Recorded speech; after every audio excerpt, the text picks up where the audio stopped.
is a very powerful storm system that is going to be a pretty slow-moving storm system, so that is going to mean a long period of snow for us, and the worst is still yet to come. I say it's going to continue right through tomorrow, 20 to 28 inches over most of the region. Can you see this? I mean, this is really coming down. We are in the midst of an historical storm. We told you about it, but you didn't have to be a meteorologist to know the magnitude of what was upon us.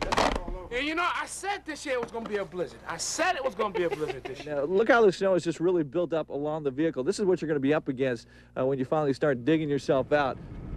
The wind never whipped up enough to officially make it a blizzard, but it felt like one anyway. And whether you had little wheels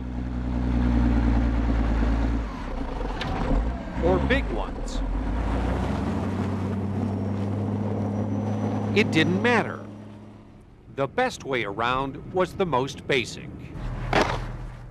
Firemen picked up shovels instead of hoses. Homeowners worked up a thirst. The big dig was on. I gotta laugh. You gotta laugh. It's funny. This is great. I like it in a way, but then this is a little too much. It was a less than welcome experience for air travelers. A financial turn for the worse for strained budgets. Long hours for plow drivers.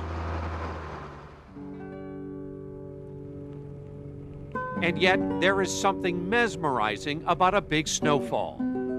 Maybe it's the way we slowly get back to normal. More people on the street than cars, face to face, like an old-fashioned neighborhood. Even though we've had it with winter, part of us takes time to realize that there is pattern. That there is beauty all around us.